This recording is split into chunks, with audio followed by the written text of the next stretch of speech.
जी, बिस्मिल्लाहिर्रहमानिर्रहीम, अस्सलाम वालेकुम. Welcome you all in pharmacology class today. उम्मीद है आप सब खैरियत से होंगे. आज एक्सट्रीमली सॉरी फॉर डिले. काफ़ी दिन से मेरी तबीयत कुछ ठीक नहीं थी, तभी मैं क्लास ले नहीं सका. और आज का जो हमारा लेक्चर है वो है एंटीएमेटिक्स, और ये एंटीएमेटिक्स का लास्ट पार्ट है आज. अच्छा, एंटीमेटिक्स में हमने जो चीज़ें पढ़ी हुई थी, एमएसएस के बारे में पढ़ा था, एंटीमेटिक्स के मुख्तलिफ क्लासेस पढ़े थे, वो आप सबको आती होंगी. उसमें फिर भी अगर कोई क्वेश्चन है, कोई कन्फ्यूजन है तो आप लोग पूछ सकते हैं. अच्छा, आज का जो हमारा टॉपिक है वो है प्रोकाइनेटिक ड्रग्स के हवाले से. ये भी एंटीएमेटिक्स का एक क्लास है जिसमें से हम मुख्तलिफ़ किस्म के ऐसे ड्रग्स पढ़ेंगे जो कि जिसका एंटीमेटिक एक्शन है या जो कि एमएसएस को इनहिबिट करते हैं, रोकते हैं. अच्छा, a gastro prokinetic agent is a type of drug which enhances gastrointestinal motility by increasing the frequency of contractions in the small intestine or making them stronger, but without disrupting their rhythm. अच्छा देखिए, ये जो prokinetic agents हैं ये काम कैसे करते हैं. जो गैस्ट्रोइंटेस्टाइनल मोटिलिटी है एक ह्यूमन बीइंग की, तो ये उसको इंक्रीज करते हैं. जब ये उसको इंक्रीज करते हैं तो जाहिर सी बात है जो डिफिकेशन टाइम है वो भी कम हो जाएगा. मतलब जो गैस्ट्रोइंटेस्टाइनल की मोटिलिटी, आपकी जीआईटी की जो मोटिलिटी है, जिस तरह मैंने आपको बताया था कि आपकी जो जीआईटी है वो कैसे काम करती है और कैसे वो मूवमेंट करते हैं, फूड पार्टिकल्स को कैसे मूव करते हैं, तो ये उस मूवमेंट को इंक्रीज कर देती है. लेकिन इसका जो ये अपना एक तरीक़ेकार होता है, अपना एक प्रिंसिपल होता है वर्किंग का, जीआईटी का. ये जो प्रोकाइनेटिक ड्रग्स है ये उस प्रिंसिपल को डिस्टर्ब नहीं करती, ये उस प्रिंसिपल को बिगाड़ती नहीं है, बल्कि उसी प्रिंसिपल के तहत सिर्फ उसके काम को तेज़ कर लेती है. This is how prokinetic drugs work.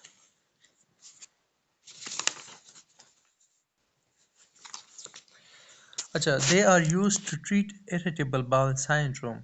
अच्छा, जो प्रोकाइनेटिक क्लास है एंटीमेटिक्स का, इसको इस्तेमाल करते हैं इरिटेबल बाउल सिंड्रोम में, गैस्ट्राइटिस की कंडीशन में, एसिड रिफ्लक्स की डिजीज़ में, गैस्ट्रोपेरेसिस एंड डिसफंक्शनल डिस्पेप्सिया.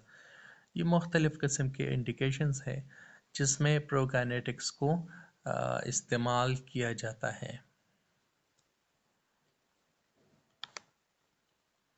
अच्छा, प्रोकाइनेटिक ड्रग्स में कौन कौन से ड्रग्स इंक्लूडेड हैं, उसमें है मेटोक्लोप्रामाइड, डोमपेरिडोन, सिजाप्राइड, मिजाप्राइड एंड एटोप्राइड. जो कॉमनली मार्केट में अवेलेबल है वो है मेटोक्लोप्रामाइड, डोमपेरिडोन एंड एटोप्राइड. तो ये ऐसे कॉमन ड्रग्स हैं जो कि आप देखते हैं बहुत कॉमनली यूज़ होते हैं मुख्तलिफ़ किस्म के कंडीशंस में, मुख्तलिफ़ इंडिकेशंस में. तो ये ड्रग्स कैसे काम करती है, इनका फंक्शंस क्या है, ये आप लोग आज के लेक्चर में जान लेंगे. अच्छा, these drugs promote gastrointestinal transit and sweet gastric emptying. Drugs available are. अच्छा देखिए, मैंने पहले भी बताया कि गैस्ट्रोइंटेस्टिनल मोटिलिटी को ये ड्रग्स इंक्रीज करते हैं. जब मोटिलिटी इंक्रीज होती है तो जो फूड पार्टिकल्स है गैस्ट्रोइंटेस्टिन में, उसकी जो डिफिकेशन है, उसकी जो एक्सक्रीशन है वो भी तेज़ हो जाती है. लेकिन उसका जो रिदम है, उसका जो प्रिंसिपल ऑफ वर्किंग है वो सेम रहता है.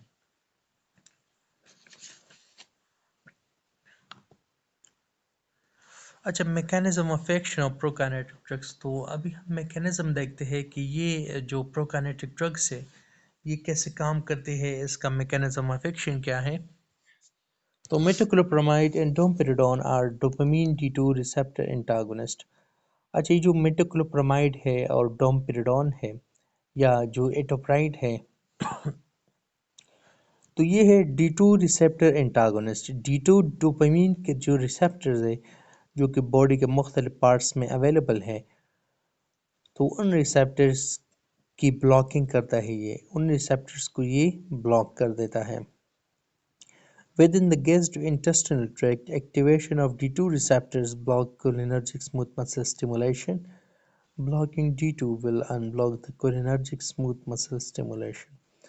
तो ये इसके कुछ मैकेनिज्म्स है जिसके थ्रू प्रोकाइनेटिक जो ड्रग्स है वो एक्शन करते हैं। पहला तो ये है कि ये D2 रिसेप्टर्स को ब्लॉक कर देते हैं, और दूसरा ये है कि जो कोलिनर्जिक रिस्पॉन्स है, कोलिनर्जिक आप सबको पता है क्या चीज़ है, जहाँ पर एसिटाइल कोलिन जाके बाइंड होता है अपने रिसेप्टर के साथ और वो कोलिनर्जिक रिस्पॉन्स क्रिएट करता है। तो उस कोलिनर्जिक रिस्पॉन्स के रिजल्ट में स्मूथ मसल रिलैक्सेशन हो जाती है, जो स्पेंक्टर वगैरह है स्पेंक्टर रिलैक्स हो जाते हैं, तो जो फूड पार्टिकल्स स्टमक में तो वो ऊपर की तरफ आते, उसका जो है फोर्सफुल एक्सपल्जन हो सकता है।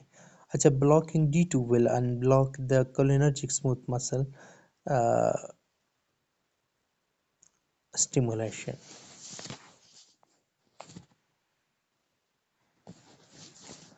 अच्छा, प्रोकाइनेटिक ड्रग्स कौन कौन से हैं, उसमें इंक्लूडेड है मेटोक्लोप्रामाइड, डोम्पेरिडोन, सिजाप्राइड, मिजाप्राइड, जो कि हमने ऑलरेडी पढ़ा हुआ है। अच्छा, तो मेटोक्लोप्रामाइड जो है इस क्लास में सबसे ओल्डेस्ट ड्रग है, और ये ड्रग जो है ये डिस्कवर हुआ है 1970 में। Metoclopramide act on CNS and GIT. अच्छा, जो मेटोक्लोप्रामाइड ड्रग है ये एक्शन करता है, अपना एक्शन दिखाता है गैस्ट्रोइंटेस्टिनल ट्रैक्ट पर और सीएनएस पर।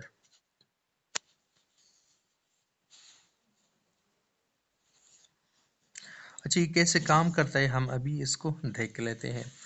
अच्छा, इसके दो मैकेनिज्म्स के थ्रू अपने फंक्शन करते हैं। पहला जो है ये एक्ट करता है गैस्ट्रोइंटेस्टिनल ट्रैक्ट पर, और दूसरा करता है सीएनएस पर। तो जो गैस्ट्रोइंटेस्टिनल ट्रैक्ट पर इसका एक्शन है वो है गैस्ट्रिक पेरिस्टालसिस इज इंक्रीज्ड। देखिए, पेरिस्टालसिस जो है वो आप जानते हैं कि जो मूवमेंट है गैस्ट्रोइंटेस्टिनल ट्रैक्ट का, जो फूड पार्टिकल्स को मूव करते हैं जीआईटी के थ्रू एंटिलिडिफिकेशन, उसको कहते हैं पेरिस्टालसिस। तो ये जो पेरिस्टालसिस है, जो इंटेस्टाइन मूवमेंट है, ये मेटोक्लोप्रामाइड उसको इंक्रीज कर देती है। अच्छा सॉरी, जो ऊपर टाइटल है मेटोक्लोप्रामाइड मैंने इनकम्प्लीट लिखे हुए हैं, तो आप लोगों ने मिस गाइड नहीं होना है इससे।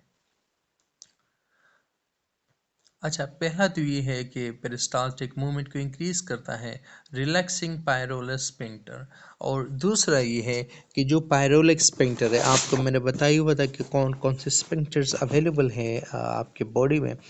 तो जहाँ पर स्टमक का और डिवडेनम का कम्बिनेशन पॉइंट है, जहाँ से स्मॉल इंटेस्टाइन स्टार्ट होता है, जहाँ पर first part of the duodenum start होता है और स्टमक एंड होता है, तो स्टमक के एंड होने और इंटेस्टिन के स्टार्ट होने के कई जो पॉइंट है, यहाँ पर लगा हुआ होता है एक स्पिंक्टर जिसको कहते हैं पायरोलिक स्पिंक्टर। तो ये उस पायरोलिक स्पिंक्टर को रिलैक्स कर देता है। क्यों रिलैक्स करता है? इसलिए ताकि जो खुराक है, खुराक की जो मूवमेंट है वो इंक्रीज हो जाए, और उसके जो पेरिस्टालसिस भी इंक्रीज हुआ, यहाँ पर पायरोलिक स्पिंक्टर भी रिलैक्स हुआ, तो खुराक मूव करेगा जल्दी और उसकी डिफिकेशन जल्दी होगी, जो कि एक एक्शन है मेटोक्लोप्रामाइड का। अच्छा, रिलैक्सिंग ड्यूडेनल पार्ट, पायरोलिक स्पेंक्टर भी रिलैक्स हुआ, तो अभी जो first part of the duodenum है या मिड ड्यूडेनम है, ये उसको भी रिलैक्स करती है ताकि जो खुराक है वो आसानी से उसे मूव हो, तेज़ी से उसे मूव हो। अच्छा, स्पीड ऑफ गैस्ट्रिक एम्पटिंग, तो जाहिर सी बात है जब पेरिस्टाल्टिक मूवमेंट भी इंक्रीज हुई, इसके अलावा पायरोलिक जो स्पेंक्टर है वो भी रिलैक्स हुआ, ड्यूडेनल पार्ट भी रिलैक्स हुआ, तो जो गैस्ट्रिक एम्पटिंग है, मतलब जो गैस्ट्रिक टाइम है या जो गैस्ट्रिक ट्रांजिट है, उसकी वो भी स्पीड अप हो जाएगा। इंक्रीज इंटेस्टिनल पेरिस्टालसिस, तो इंटेस्टिनल मूवमेंट है, पेरिस्टाल्टिक मूवमेंट है फूड पार्टिकल्स का, वो भी इंक्रीज हो जाएगा। No action on gastric acid secretion. अच्छा, जो गैस्ट्रिक सिक्रीशंस है मुख्तलिफ किस्म के एंजाइम्स या जो एसिड्स है, तो इन सब पर इसका कोई एक्शन नहीं होगा। अच्छा, इसका एक्शन क्या है सीनस पर, सेंट्रल नर्वस सिस्टम पर? ये है anti emetics by blocking chemo receptor trigger zone. तो जो कीमो रिसेप्टर ट्रिगर जोन है आपके ब्रेन में, आपके मिडल ऑब्लांगेटा में, ब्रेन स्टेम में, तो वहाँ पर जो कीमो रिसेप्टर ट्रिगर रिसेप्टर्स है जो कि वोमिटिंग को या नाउज़िया को काज करती है, तो ये जो ड्रग्स है मेटोक्लोप्रामाइड, ये उस रिसेप्टर को ब्लॉक करती है। तो ना तो मैसेज आएगा कीमो रिसेप्टर ट्रिगर जोन में और ना ही उसका कोई रिस्पॉन्स आएगा, तब ये कंट्रोल करेगा मैसेज या वोमिटिंग को। अच्छा, ये कुछ फंक्शंस थे मेटोक्लोप्रामाइड के। तो इसका मैकेनिज्म ऑफ एक्शन क्या है, ये कैसे काम करता है? ये तीन तरीक़ों से काम करता है। एक तो ये है anti dopaminergic drug, central emetic, anti emetic, gastroprokinetic, improve gastric emptying. अच्छा, तो इसके तीन मैकेनिज्म्स है। पहला तो ये है कि एंटी डोपामिनर्जिक है। एंटी डोपामिनर्जिक मतलब कि D2 रिसेप्टर्स को ब्लॉक करता है। सेंट्रल एमेटिक है, सेंट्रली मतलब सीन इससे वॉमिटिंग को ब्लॉक करता है। एंड गैस्ट्रोप्रोकाइनेटिक मतलब ये कि गैस्ट्रिक एम्पटिंग को या गैस्ट्रिक ट्रांजिट को इंक्रीज करता है या इम्प्रूव करता है। अच्छा, कैसे करता है ये, हम इसके मैकेनिज्म को देख लेते हैं। ये आप देखें, ये जो आपको इधर दिख रहा है स्टमक, ये स्टमक लाइनिंग में आप देख ले, स्टमक के लाइनिंग में मौजूद होते हैं D2 रिसेप्टर। तो ये जो D2 रिसेप्टर्स है इन्हें हम कहते हैं डोपामीन रिसेप्टर्स। और ये दूसरे किस्म के जो रिसेप्टर्स है ये है 5HT4 या 5HT3 रिसेप्टर। दोनों रिसेप्टर्स इधर मौजूद होते हैं। तो यहाँ पर जो D2 रिसेप्टर है, देखिए मैं आपको अभी नॉर्मल मैकेनिज्म बताता हूँ कि जो डोपामीन रिसेप्टर्स है आपके स्टमक में, जब डोपामीन जो कि एक न्यूरोट्रांसमीटर है वो आके बाइंड होता है, वो आके बाइंड होता है डोपामीन रिसेप्टर के साथ, तो डोपामीन रिसेप्टर क्या करेगा रिजल्ट में, वो डिले करेगा गैस्ट्रिक एम्पटिंग को। आपका जो गैस्ट्रिक टाइम है उसको ये डिले करेगा, उसको ये बहुत कम करेगा। तो मतलब ये कि आप मतलब जो गैस्ट्रिक ट्रांजिट टाइम है या जूटिफिकेशन टाइम है वो बहुत ज़्यादा डिले होगा। मतलब जो फूड पार्टिकल्स है वो ज़्यादा देर तक रहेंगे आपके स्टमक और आपके इंटेस्टिन में। और इसके अलावा ये है कि जो मूवमेंट है आपके फूड पार्टिकल्स का आपके स्टमक में या इंटेस्टिन में, ये डोपामीन जो है ये उसको भी कम कर देगा। और जो स्पिंक्टर है, मतलब वो वाला स्पिंक्टर जो कि एसोफेगस और स्टमक को बाइंड करता है, वहाँ पर जो स्पिंक्टर लगे हुए है ये उसको रिलैक्स करा। तो जब वो रिलैक्स होगा और मूवमेंट भी डिले होगी तो आपके स्टमक में या इंटेस्टाइन में ज़्यादा देर तक फूड पार्टिकल्स रहेंगे। तो जब कोई स्टिमुलस आएगा वोमिटिंग सेंटर को या कीमो रिसेप्टर ट्रिगर जोन को, तो क्या होगा, फिर वोमिटिंग होगा। तो ये जो प्रोकाइनेटिक ड्रग्स है या ये जो मेटोक्लोप्रामाइड है, ये डोपामीन को डोपामीन रिसेप्टर के साथ बाइंड नहीं होने देती।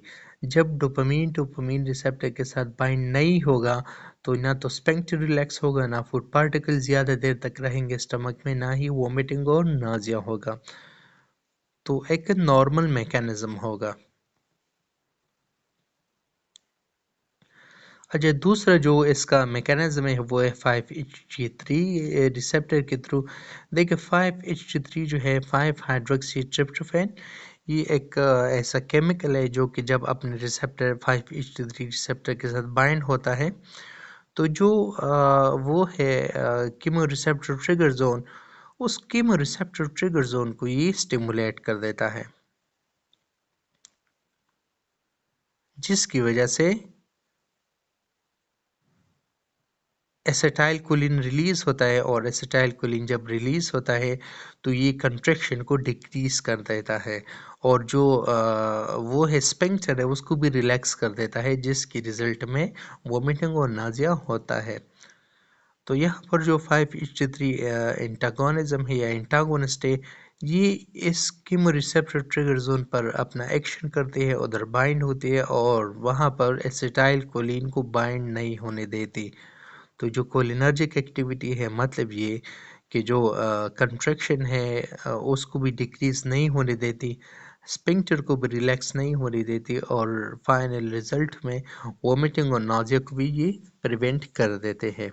ये थे कुछ मैकेनिज़म्स इसके मेटाक्लोप्रामाइड के। उम्मीद ही आप लोगों को समझ आ गया होगा। अच्छा, इसके कुछ एडवर्स इफेक्ट्स है प्रोकाइनेटिक ड्रग्स के। ये तो है वेल टॉलरेटेड है, इसके सेडेशन है, जाहिर सी बात है जो भी ड्रग सीनस पे एक्ट करते हैं उसमें थोड़ा बहुत सेडेशन होगा। डिजीनेस हो गया, इसमें डायरिया भी हो सकता है, मसल डिस्टोनियाज, मसल डिस्टोनिया मतलब जो मसल का टोन डिस्टर्ब होता है। Long term use can cause parkinsonism. अच्छा, गैलेक्टोरिया एंड गायनेकोमेस्टिया जो कि एंडोक्राइनोलॉजिकल डिसऑर्डर है ऑफ मेल ब्रेस्ट, जिसमें से वो इनलार्ज हो जाते हैं। तो ये कुछ कॉमन साइड इफ़ेक्ट्स है प्रोकाइनेटिक ड्रग्स के जो कि आपको पता होने चाहिए। अच्छा, ये तो एक एक लिटरेचर टाइप है जिसमें से सब चीज़ें दी गई हैं, तो इसमें तो हमने काफ़ी सारी पढ़ी भी है। अच्छा, प्रेगनेंसी की बात हम करें अगर मेटोक्लोप्रामाइड की, तो not known to be harmful, it's means कि सेफ है प्रेगनेंसी में। एंड ब्रेस्ट फीडिंग में small amount present in milk so avoid. अच्छा, तो नर्सिंग मदर्स को अवॉइड करना चाहिए इसको, क्योंकि इसकी जो सिक्रीशन है वो मिल्क में हो सकती है। अच्छा, इसकी कंट्राइंडिकेशंस क्या है, मतलब कहाँ या कैसे किस हालात में इस्तेमाल नहीं करनी चाहिए इसको। तो उसमें आता है 3 to 4 days after gastro intestinal surgery. तो जब कोई मतलब गैस्ट्रो इंटेस्टाइनल जीआईटी का कोई भी सर्जरी करता है तो उसके 3 से 4 दिन के का जो दौरान है उसमें इसको इस्तेमाल नहीं करना चाहिए। अच्छा, गैस्ट्रो इंटेस्टाइनल हेमोरेज या ऑब्स्ट्रक्शन एंड परफोरेशन, ऐसी कंडीशन में भी इसको इस्तेमाल नहीं करना चाहिए। हमने ऑलरेडी पढ़ा हुआ है कि परफोरेशन अल्सर वगैरह के सूरत में होता है, ऑब्स्ट्रक्शन के सूरत में होता है। एंड फियोक्रोमोसाइटोमा ये एक कलरिंग डिसऑर्डर है जिसमें से मेटोक्लोप्रामाइड को इस्तेमाल नहीं करना चाहिए। ये था प्रोकाइनेटिक। अच्छा, नेक्स्ट जो हमारा टॉपिक है वो है 5-HT3 antagonist, 5 hydroxy tryptophan antagonist. देखिए, ये एक 5-HT जो है ये केमिकल है जो कि आपके नॉर्मली बॉडी में प्रेजेंट होता है और इसकी रिसेप्टर्स मौजूद है। 5-HT3 रिसेप्टर्स जिसे कहते हैं वो सीनस में मौजूद होते हैं, जीआईटी में मौजूद होते हैं, इसके अलावा प्लेटलेट्स में मौजूद होते हैं। तो जिसके साथ इन रिसेप्टर के साथ जब 5-HT बाइंड होता है तो इसके मुख्तलिफ एक्शंस हैं मुख्तलिफ साइट्स पर। अच्छा, तो सेरोटोनिन एंटागोनिस्ट और serotonin receptor antagonist is a drug used to inhibit the action at serotonin receptors. अच्छा, जो 5-HT3 रिसेप्टर्स है इन्हें सेरोटोनिन रिसेप्टर भी कहते हैं। हमने फर्स्ट लेक्चर में पढ़ा था जब हम एंटीमेटिक स्टार्ट कर रहे थे कि दो सेंटर्स है, एक है वॉमिटिंग सेंटर और दूसरा है chemo receptor trigger zone centre. तो मुख्तलिफ किस्म के रिसेप्टर्स है जो मुख्तलिफ साइट्स पर अपना डायरेक्ट और इनडायरेक्ट एक्शन करते हैं। तो उसमें से सेरोटोनिन रिसेप्टर की बात भी हुई थी जहाँ पर 5-HT3 रिसेप्टर्स होते हैं और इसके साथ 5-HT बाइंड होता है तो अपना एक्शन करते हैं, या सेरोटोनिन बाइंड होता है तो अपना एक्शन करते हैं। अच्छा, इसमें से ड्रग्स कौन से हैं? इसमें ड्रग्स आते हैं, पहला जो है वो है ऑन्डेंस्ट्रॉन, ग्रेनसिट्रॉन एंड रेमसिट्रॉन। ये ऐसे 3 ड्रग्स है जो कि इस क्लास में आते हैं 5-HT3 एंटागोनिस्ट में या सेरोटोनिन एंटागोनिस्ट में। तो इसमें जो बहुत कॉमन ड्रग है मार्केट में जो अवेलेबल है वो है एंडोसिट्रॉन, जो कि जब क्रॉनिक वॉमिटिंग केसेस होते हैं तो उसमें से यूज़ होता है। तो आइए इसके बारे में पढ़ते हैं कि इसमें होता क्या है या इसका मैकेनिज्म क्या है। देखिए, प्रिंसिपल ऑफ वर्किंग क्या है, मतलब असूल क्या है, कैसे होता है ये सब जो वॉमिटिंग आकर होता है। जब कोई केमोथेरेपी स्टार्ट होती है, केमोथेरेपी मतलब साइटोटॉक्सिक ड्रग्स जब दी जाते हैं या कोई रेडिएशन थेरेपी स्टार्ट होती है कैंसर की ट्रीटमेंट के लिए। तो कैंसर की ट्रीटमेंट के लिए कैंसर में होता क्या कि एबनॉर्मल ग्रोथ होता है सेल्स का। तो जो एबनॉर्मल सेल्स है उनका जो ग्रोथ है, उन सेल्स को ख़त्म करने के लिए जो इस्तेमाल होता है वो होती है केमिकल केमोथेरेपी, जिसमें से साइटोटॉक्सिक ड्रग्स दिए जाते हैं जो इन सेल्स को डैमेज करते हैं, या रेडिएशन दी जाती है जो रेडिएशन इन सेल्स को डैमेज करती है। तो जब रेडिएशन इन कैंसर सेल्स को डैमेज करती है या साइटोटॉक्सिक ड्रग्स या केमोथेरेपी उसको डैमेज करती है, तो रिजल्टेंटली वो सेल जो है ऐसे कुछ मीडिएटर्स रिलीज करते हैं, ऐसे मीडिएटर्स को रिलीज करते हैं, और वो मीडिएटर्स वो केमिकल्स जाकर इंटेस्टाइनल म्यूकोजा से को स्टिमुलेट करते हैं। जब इंटेस्टाइनल म्यूकोजा को स्टिमुलेट करते हैं तो वो भी उसका जो वेगल नर्व है जिसके बारे में हमने पढ़ा हुआ था पिछले लेक्चर्स में, जो कि एफरेंट और इफरेंट फंक्शन परफॉर्म करता है। तो एफरेंट फंक्शन के थ्रू जब इंटेस्टाइनल म्यूकोजा स्टिमुलेट हो जाता है, तो इंटेस्टाइनल म्यूकोजा जो है इसके हमने पढ़ा हुआ था कि इसके इंटरनल लाइनिंग में एक किस्म के सेल्स होते हैं जिसको इंटेरोक्रोमाफिन सेल्स कहते हैं। तो वो इंटेरोक्रोमाफिन सेल्स जो है वो सेरोटोनिन को रिलीज कर देते हैं। यही सेरोटोनिन वेगल नर्व को स्टिमुलेट करते हैं और वो मैसेज लेके जाते हैं कीमो रिसेप्टर ट्रिगर जोन और वोमिटिंग सेंटर को। तो वोमिटिंग सेंटर और कीमो रिसेप्टर ट्रिगर जोन का फिर एक रिस्पॉन्स आता है जिसके थ्रू क्या होता है, फिर एब्डोमिनल मसल्स कंट्रैक्ट होते हैं और जो स्पिंक्टर है वो रिलैक्स होता है और रिजल्टेंटली वोमिटिंग या नाजिया आकर होता है। तो ये एक कॉमन मैकेनिज्म था। तो जो 5-HT3 एंटागोनिस्ट है, ये आप देख सकते हैं इस मैकेनिज्म में एक 5-HT3 जो रिलीज हुआ है, तो इसको ये ब्लॉक कर देते हैं 5-HT3 एंटागोनिस्ट, और इस ये जो मैसेज जाता है वेगल नर्व के थ्रू, ये वॉमिटिंग सेंटर तक पहुंचने नहीं देते। तो जाहिर सी बात है जब मैसेज नहीं पहुंचेगा तो इफरेंट नर्व के थ्रू एक रिस्पॉन्स भी नहीं आएगा जीआईटी की तरफ, और इस सिंपल से मैकेनिज्म के थ्रू वॉमिटिंग या नाज़िया को प्रिवेंट किया जाता है। अच्छा, इसको इस्तेमाल किन कंडीशन में करते हैं, देखिए इसके जो इंडिकेशन है ये आप अपने साथ नोट करें। इसका इस्तेमाल किया जाता है post operative Nazia and vomiting में, मतलब ऑपरेशन के बाद, सर्जरी के बाद जो नाज़िया वॉमिटिंग होता है, तो उसमें से ऑल्टेंसिट्रॉन को यूज़ किया जाता है ताकि नाज़िया वॉमिटिंग को प्रिवेंट किया जा सके और पेशेंट को जो एडिशनल तकलीफ़ मिलती है उससे रिलीफ मिले। अच्छा, ड्रग इंड्यूस्ड वॉमिटिंग में ऐसे ड्रग्स होते हैं जो कि वॉमिटिंग को काज करते हैं, तो उस वॉमिटिंग को प्रिवेंट करने के लिए ऑन्डेंस्ट्रॉन को यूज़ किया जाता है। इसके अलावा जो है जो 5-HT जो जब बाइंड होता है 5-HT3 रिसेप्टर के साथ, तो यहाँ पर होता है डिपोलराइजेशन। डिपोलराइजेशन आपको पता है कि जब जो पॉजिटिव आयंस है उसका इन्फ्लक्स होता है, डिपोलराइजेशन होता है। तो जब 5-HT बाइंड होता है 5-HT3 रिसेप्टर के साथ, वो वेगल नर्व को स्टिमुलेट करते हैं और वेगल नर्व फिर कीमो रिसेप्टर ट्रिगर जोन और वॉमिटिंग सेंटर को स्टिमुलेट करता है। तो ये जो ऑन्डेंस्ट्रॉन है, ये असल में इस डिपोलराइजेशन को प्रिवेंट करता है ताकि ना तो वेगल नर्व स्टिमुलेट हो, ना ही रिस्पॉन्स में कोई नाजिया और वॉमिटिंग हो।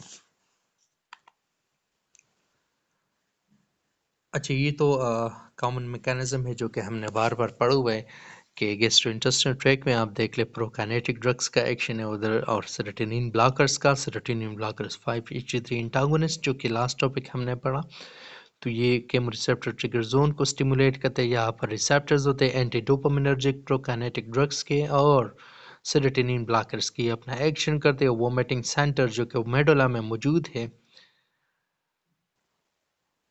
ये उसको स्टिमुलेट करती है। अच्छा, सेरोटोनिन ब्लॉकर्स जो गैस्ट्रोइंटेस्टाइनल ट्रैक्ट में भी है, वो केमोरिसेप्टर ट्रिगर जोन को भी स्टिमुलेट करते हैं और वॉमिटिंग सेंटर को भी डायरेक्टली स्टिमुलेट करते हैं। तो इस मैकेनिज्म के थ्रू वॉमिटिंग को रोका जा सकता है। अच्छा, ये था हमारा last part of the lecture of anti emetics. उम्मीद है आप लोगों ने कुछ ना कुछ सीखा होगा इस लेक्चर में।